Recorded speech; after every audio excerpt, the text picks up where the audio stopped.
vuelta con el ministro Grau, que nos acompaña, 12:15. Ministro, ¿qué tal? ¿Cómo le va? Muy buena tarde, muchas gracias por venir al Mucho. Muy buenas tardes. Bien, vamos a hablar de impuestos desde el lugar más didáctico que se pueda, entendiendo que es una reforma que desde la óptica del gobierno afecta a un grupo pequeño de chilenos, ¿no? Y que la gran mayoría no vería, digamos, incrementada su tasa impositiva. Pero quería partir por las ayudas de invierno. ¿Hay o no hay IFE de invierno o algún tipo de transferencia para poder paliar, digamos, los efectos de la inflación durante los meses que vienen? Bueno, lo primero que yo diría al respecto es que el gobierno ya ha hecho algunas ayudas importantes, ¿no es cierto? Yo vine ya una vez a este programa y hablamos, por ejemplo, del subsidio que íbamos a hacer a las empresas de menor tamaño a propósito del salario mínimo. Ya hay 80.000 empresas que solicitaron y están recibiendo ese subsidio. Se han hecho un esfuerzo muy importante por contener ciertos precios en los que el gobierno tiene una acción directa.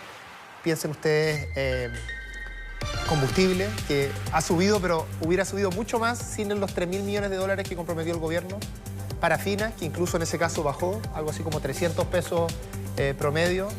Transporte público, que se congelaron los precios. En fin, y además hubo las ayudas asociadas al salario mínimo.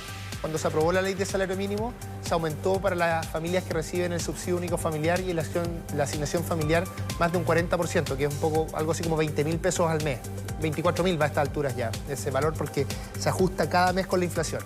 Ahora, ¿qué cosas vienen para adelante? Es un tema que obviamente el gobierno tiene que ir analizando día a día, ¿no es cierto? Cuando nosotros implementamos cada una de estas medidas que estoy señalando, no lo anunciamos antes que lo íbamos a hacer, y al momento que lo hicimos, lo presentamos en el Parlamento cuando corresponde. El otro día el presidente como que le cerró la puerta al IFE de invierno. Dijo, no están las condiciones. Es que son dos cosas distintas. Es que aprovecho la pregunta para señalarlo y repetir lo que dijo el presidente.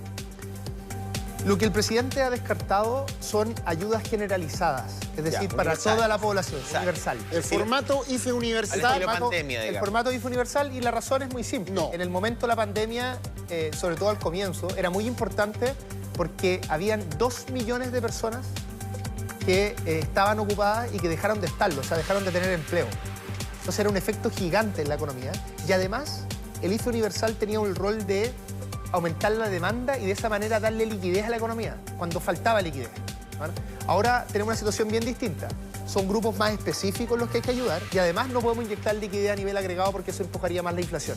Entonces esas son las dos razones técnicas por las cuales una ayuda universal sería probablemente una mala política pública. Pero eso no significa que esté descartado cualquier tipo de ayuda. Eso es un tema que vamos analizando día a día. ¿Y esa ayuda estaríamos hablando de una transferencia en dinero de todos modos o hay otro formato? Bueno, eso es, insisto, yo prefiero esos temas anunciarlo más cuando existe la medida concreta, pero lo que hemos hecho hasta ahora son transferencias directas. Eso fue lo que, o sea, hemos hecho una mezcla, porque en algunos casos ha sido ayuda conteniendo ciertos precios en los que el gobierno puede incidir de manera directa.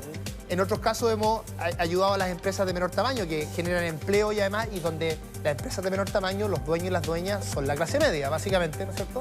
Y hay muchos subsidios allí.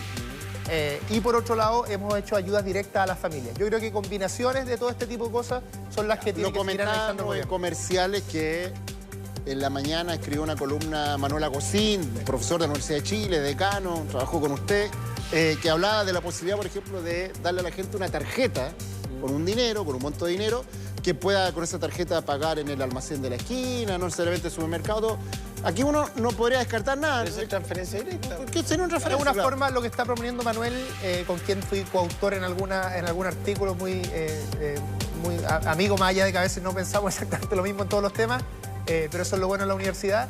Y lo que está proponiendo Manuel es en línea con las cosas que podría hacer el gobierno. No se sale de eso, así que es parte de las cosas que se podrían hacer. Lo que nosotros tenemos que ir estudiando es, digamos, día a día cuál es el mejor mecanismo concreto. Si es mucha plata la que se pasa o es muy masivo, ¿eso puede generar un problema mayor con la inflación? Bueno, eso es lo que les comentaba, ¿no es cierto? Uno tiene que aquí ser cuidadoso de equilibrar dos cosas. Por un lado, el tema principal, que es apoyar a las familias, sobre todo a las familias que lo están pasando más mal por ejemplo, el aumento de la inflación, ¿no? Y por otro lado, no generar problemas macroeconómicos más amplios que al final pueden incluso terminar perjudicando a esas familias también. El equilibrio entre estas dos cosas No es algo simple, nosotros creemos que hasta ahora como gobierno hemos logrado ese equilibrio, pero hay que ir viendo día a día, insisto, cómo solucionarlo de la mejor manera. Hay versiones legislativas, digamos, que hablan de que el gobierno ya tendría preparado un IFE invierno de un monto de 50.000 pesos para poder detener lo que eventualmente podría ser un proyecto de sexto retiro. ¿Eso es fantasía o es realidad? Yo no he escuchado... a ver, lo primero que yo diría de manera categórica, absolutamente categórica, es que el gobierno no hace políticas públicas para detener otros proyectos. Nosotros hacemos políticas públicas para apoyar a la ciudadanía, para justamente reaccionar a las necesidades y a las legítimas demandas que desde la ciudadanía se tienen, al mismo tiempo que nos preocupamos de cuidar la economía en términos generales. Pero el programa Chile Te Apoya no fue una reacción al quinto retiro. No. El programa Chile Apoya, de hecho, se empezó a discutir en los equipos de gobierno a finales de enero, cuando nosotros nos nominaron, donde la idea incluso de un retiro estaba bastante fuera de la mesa. Y justamente lo que buscaba era abordar este tema de la recuperación inclusiva, y es que uno veía que en términos generales la economía estaba bien como en los agregados, pero a las personas en su casa no les importa los agregados, sino que les importa cómo están ellos, ¿no es cierto?, cómo están ellas. Y entonces era un programa que se sigue implementando. Llevamos más de la mitad de las distintas medidas que se anunciaron en su minuto ya siendo implementadas, como por ejemplo el aumento del salario mínimo que comentábamos antes, y que tenía este foco justamente de apoyar a las familias que se habían quedado rezagadas, o a las empresas o a los sectores productivos que estaban rezagados. Entonces sé que en el timing se confundieron un poco estas cosas, pero nosotros lo empezamos a discutir mucho antes que se discutiera el retiro. ¿Cuándo se podría definir, cortar el queque respecto de esta ayuda que el gobierno está analizando, viendo? Porque estamos en lo peor del invierno, la gente está consumiendo mucho dinero en calefaccionar sus hogares. El dólar sigue subiendo, lo que complica mucho esta situación. Está hoy día viendo 9.53. Sí. Y eso hace que, además, muchas cosas suban más aún. Sí. Entonces, esto no pasa de julio.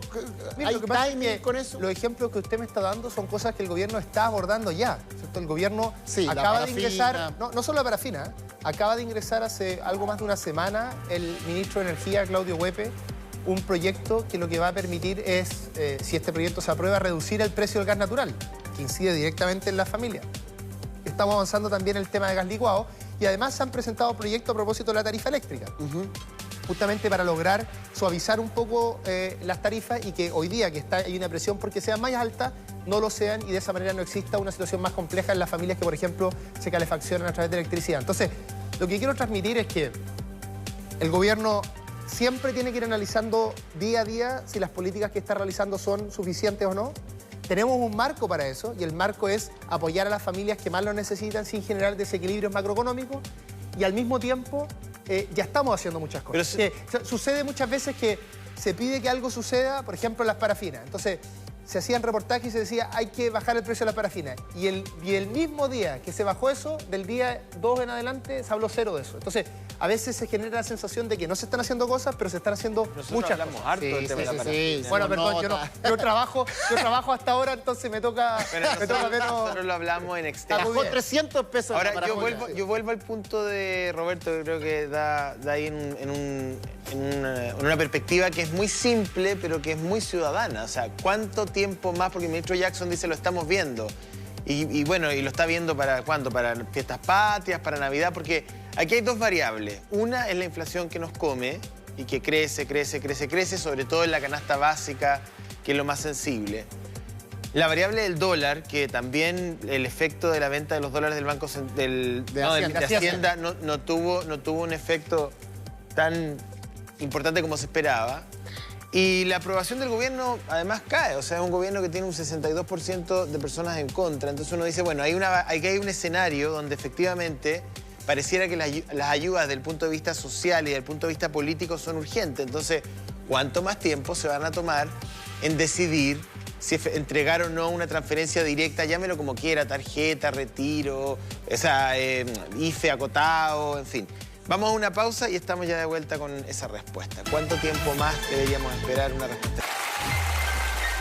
Bueno, yo le había dejado plantear una pregunta, ministro, que tiene que ver con cuánto más se puede esperar en materia de entrega de ayuda cuando los precios suben todos los días.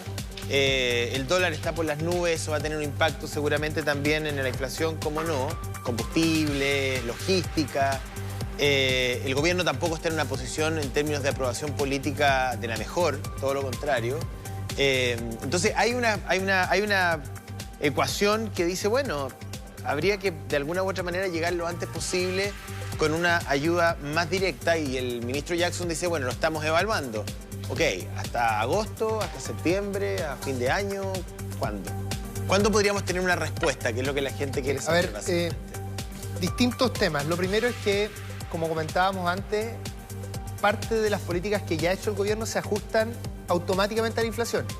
El subsidio de único familiar, el aumento que hubo va indexado. Entonces, cuando lo discutimos en el Congreso, era algo así como 18.000 pesos al mes por una familia tipo, ahora va en 25.000 pesos por una familia tipo, y eso se va ajustando ni siquiera al precio de la inflación, sino al precio de la canasta básica, porque como tú bien decías, la canasta básica, la inflación de la canasta básica ha ido un poquito por arriba de la inflación, que mete todos los precios de la economía.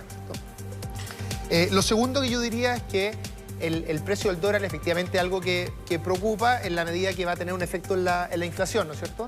Ahora allí el rol principal lo tiene el Banco Central. El Banco Central es quien tiene que decidir si, y ellos tienen total autonomía para decidir definir el tipo de cambio. Claro, ellos tienen instrumentos para hacer eso, claro, pero... lo han hecho antes en el pasado y ellos no nos corresponde a nosotros como gobierno dar una opinión al respecto. Pero ellos tienen que definir... ¿Ustedes proyectan que el valor del dólar va a tener un trayecto ascendente durante las próximas semanas? Puede llegar a la luca. O ya vimos, digamos, lo que pasa es que es difícil completa de hacer proyecciones. Yo creo que si algo...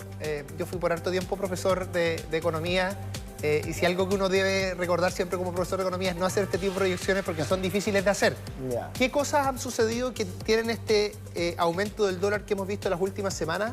Son básicamente dos temas. Uno, el aumento de la tasa de interés del equivalente al Banco Central acá, del Banco Central estadounidense, que es el Fed, ¿cierto? Que eso hace más atractivo que vuelvan los dólares a Estados Unidos, ¿no es cierto? Y eso, al sacar dólares de las economías, sube los precios del dólar. Y por otro lado, ha bajado el precio del cobre. Cuando baja el precio del cobre, entran menos dólares en la economía y esos dos efectos están haciendo que esto suba. Hoy día van a cambiar eso. ¿Qué es lo que va a pasar a futuro? Yo prefiero no dar... el cobre se pegó una caída de aquellas. Lo importante desde el punto de vista del gobierno y del Estado en general, porque esto también, insisto, hay un rol del Banco Central que ellos tienen que definir de forma autónoma si participan o no, o tienen alguna intervención. Lo importante es que, más allá de los análisis que nosotros hacemos, tenemos que ir... día a día resolviendo las políticas que se tienen que hacer. Yo no voy a hacer un anuncio acá de algo porque no me corresponde. Pero antes de ir a la reforma, cortito. ¿Sí o no? Esta es pregunta rápida. ¿Usted eliminaría la UF? No. ¿Por qué? No, porque creo que tiene ciertos roles en la economía que permiten... Bueno, cuando usted dice que los préstamos, por ejemplo, se puedan dar en UF, eso, claro, genera un problema desde el punto de vista... Yo pago, por ejemplo, un crédito hipotecario, entonces, claro, cada mes tengo que pagar más, pero también eso da tranquilidad para cuando se da ese préstamo. Entonces, yo creo que tiene un rol... O sea, ¿la UF funciona para quien presta, no para quien recibe el préstamo? Para los dos, porque si tú no tuvieras la UF, te podrían tal vez, no sé, prestar, por ejemplo, créditos con tasas variables. Lo que pasa es que hoy día todo está indexado en la UF menos el sueldo que usted recibe. Bueno, por eso que el gobierno lo que ha hecho... es que cuando hizo el aumento del salario mínimo, el aumento real, es decir, una vez descontada la inflación, es el aumento más grande que existió en 25 años. Así que nosotros como gobierno estamos haciendo esfuerzos para que los salarios suban al ritmo que merecen subir. La clase media no gana el mínimo. No, bueno, y eso es parte Son los que más pagan, digamos, el alza de la UF. Claro, y los salarios han subido bastante, no al ritmo de la inflación, pero han subido bastante, pero yo estoy de acuerdo con usted que ese tipo de cosas hay que preocuparse, y por eso que el gobierno, por ejemplo... le parece tan importante fortalecer la negociación. ¿Qué salarios han subido bastante? No, bueno, si usted ve el informe que hizo el INE respecto a los salarios reales habían subido, los salarios nominales, perdón, habían subido 8%, la inflación había estado algo así como 10% en ese momento, entonces la diferencia era 2 puntos porcentuales y por eso que los salarios reales habían bajado ese valor. Entonces, esos son los datos oficiales, lo que yo estoy señalando. Ahora, insisto, si usted me pregunta, ¿los salarios en Chile son adecuados? Yo creo que no, tienen que subir. Y por eso es importante aumentar la productividad, fortalecer la capacidad negociadora de los trabajadores a través de los sindicatos, subir el salario mínimo. Son un conjunto de políticas las que nos tienen que ayudar a ir subiendo los salarios. Ministro, Sí. Vamos a la reforma tributaria. Vamos a la reforma tributaria. Yo siento que se ha puesto mucho foco en el 3% que va a pagar, según los cálculos de ustedes, y poco en los beneficios de este dinero que se va a lograr, como subir la pensión garantizada universal, qué sé yo. Pero quiero hacer una pregunta porque siento que hay mucha confusión en la gente todavía, lo veo en Twitter, de algo que quizás es lo que ha causado más ruido, que es terminar con la exención para el pago de arriendo. Personas dueñas de viviendas, de FL2, casas, departamentos, van a tener que pagar el impuesto a la renta, ¿no es cierto? Si tienen un ingreso por sobre 770.000 pesos. Sí. Si pudiéramos aclarar ahí las principales dudas, no todo el mundo va a pagar aunque arriende, por ejemplo, aclaremos eso a la gente. No todo el mundo va a pagar este impuesto a la renta. Me gustaría decir distintas cosas respecto a esto. Lo primero, conecto con su primera parte de la pregunta, que la comparto. En la sección anterior, ¿no es cierto?, me decían, bueno, las ayudas a las familias, ¿no es cierto? Nosotros nos gustaría tener un sistema de seguridad social mucho más robusto, ¿cierto? En que, por ejemplo, si usted, incluso si usted pierde el empleo, no tenga susto respecto a la salud que va a tener, el sistema de pensiones, ¿no es cierto?, que dé pensiones dignas, que su hijo y su hija pueden ir a buenos colegios y que tengan buena inversión en infraestructura, que la gente no se endeude por estudiar o en general por los distintos derechos sociales. Bueno, financiar todo eso, un mejor sistema de salud, en fin, financiar todo eso de forma responsable, eso es lo importante, ¿no es cierto? Porque el gobierno podría decir ahora, mire, yo no voy a hacer reforma tributaria y voy a gastar más. Bueno, pero eso significaría aumentar la deuda, significaría generar otros problemas en la economía.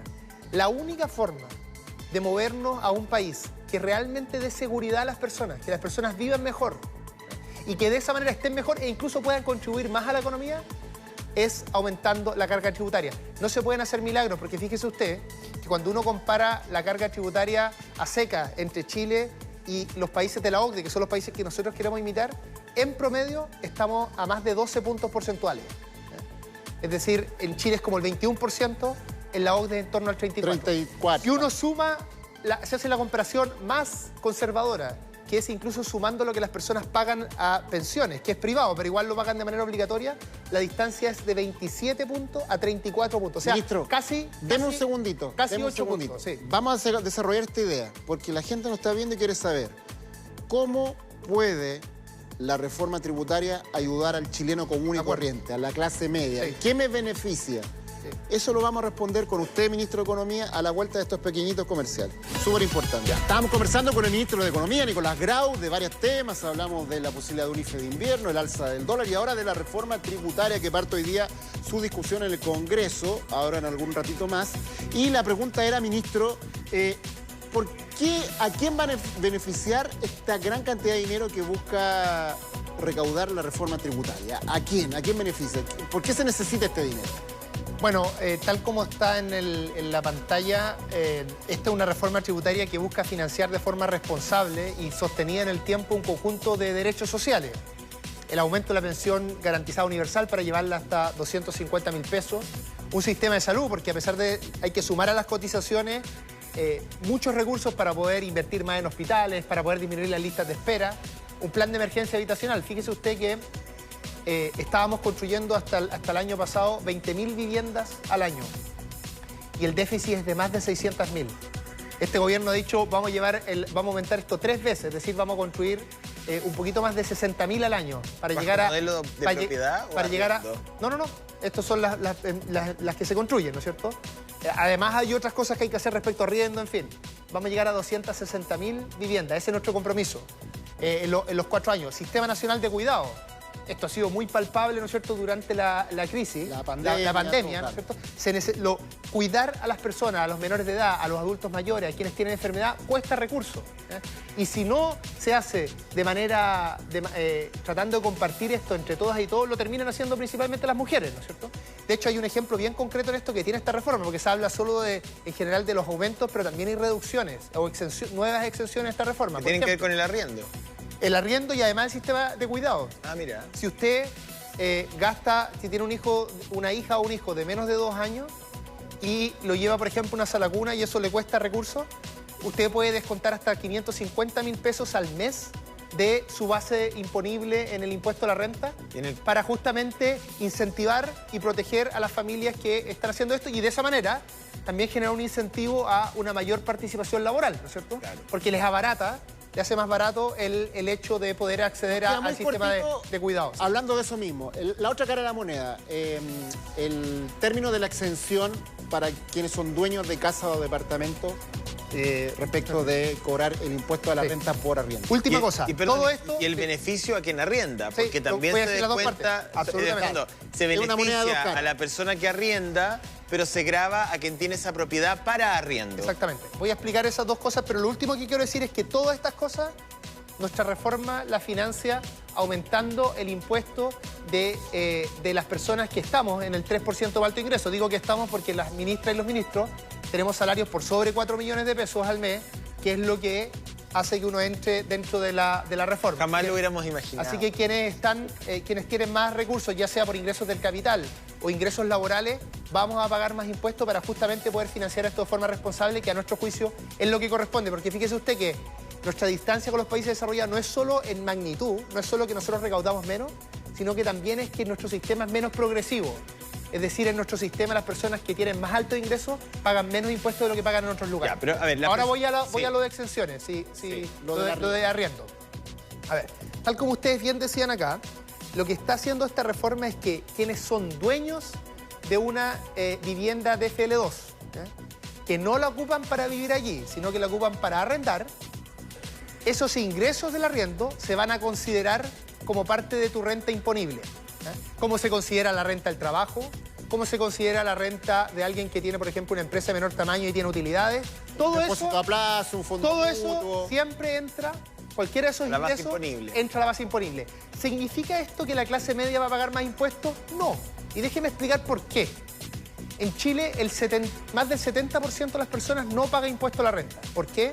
Porque más del 70% de las personas ganan menos de 770.000 pesos. Que es la línea de corte. Que es la línea de corte. Entonces, el grueso de las personas, aunque tengan un arriendo, probablemente no van a pasar esa línea de corte, entonces no van a pagar más impuestos.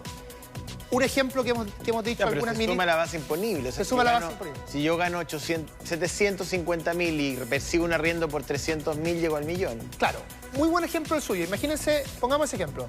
Alguien que ganaba 700.000 pesos y que tenía con mucho esfuerzo, juntó plata, una herencia, compró un departamento y recibe 300.000 pesos. Bueno, esa persona antes pagaba 0, ¿no es cierto? Sí. Esa persona ahora va a tener 1 millón de pesos al mes. Por los 300 va a pagar. ¿Cuánto va a pagar esa persona? Esa persona va a pagar 8.000 pesos al mes. Claro, porque es por los 300. Porque la forma en la que se hace es que es 1 millón menos 770.000, eso da 230.000. Claro. El impuesto que paga esa persona es el 4% sobre esos 230.000 y eso da un poquito menos de 9.000. Se nos fue el tiempo. Ya, ahora déjeme decir una cosa más, porque esto es bien importante. ¿A quién le va a subir los impuestos que tengan arriendo? Bueno, si una persona, por ejemplo, tiene unos ingresos de 5 millones de pesos y además arrendaba 2 departamentos de 500.000 pesos cada uno y eso sube 1 millón, ese aumento de 5 millones a 1 millón al mes, esa persona sí va a pagar más impuestos. Eso está bien. Si ese arriendo va a... Porque muchos dicen, bueno, pero yo uso ese arriendo para pagar el hipotecario va El hipotecario se descuenta el impuesto por otro lado. Tiene beneficio tributario, así que para afuera. Ya, ahora, una cosa más. Sí. La ayuda a las personas que... la otra cara de la moneda, que es tan importante como la anterior. Si alguien paga un arriendo, es decir... vive en un lugar, ¿no es cierto?, y le paga al dueño o a la dueña de ese lugar un arriendo. Para esa persona va a haber reducciones de impuestos. De 400 hasta 450 Exactamente. mensual. Si tú, por ejemplo, pagas, no sé, por decir algo, 500.000 pesos, 450.000 pesos de esos 500.000 lo vas a poder deducir, es decir, lo vas a poder restar de tu base imponible y de esa manera reducir impuestos. Entonces, es muy probable incluso que para las dueñas y para los dueños de departamentos esto no necesariamente sea negativo, porque el hecho de generar además incentivos a que la gente pague... Va a ser más fácil arrendar. Va a ser más fácil arrendar y además va a haber menos no pago, ¿cierto? Así que hay que ver estas cosas en el neto, pero yo quiero repetir algo que quede muy claro. La clase media se va a ver beneficiada por esta reforma. Esta es una reforma que paga el aumento tributario, que es lo que corresponde, el 3% de más alto ingreso no es una reforma contra esas personas, es una reforma para financiar derechos sociales y para tener un mejor Perfecto. país. Ministro, muchas gracias. Gracias. Queda una segunda, lo dejamos al tiro invitado a la amiga ya. Segundo capítulo, porque el punto, yo coincido con usted, leí el proyecto, creo que no perjudica a la clase media, pero no sé si va a recaudar lo que ustedes creen que va a recaudar, que es una discusión Bueno, que tenemos que tener. En nuestro proyecto y en los cálculos que ha hecho el Ministerio de Hacienda están cada uno los supuestos de por qué va a recaudar eso. La gente puede leer eso y puede formarse su propia opinión, pero esto es una reforma muy sólida y que además, algo bien importante, pone los huevos en distintas canastas, es decir, cambia distintos impuestos, Sí, el royalty, el FIT, para justamente protegerse de que, imagínense que uno de ellos no funcionara bien. Lo importante es que los otros funcionen bien y que el grueso de la reforma recaude lo que se propone recaudar.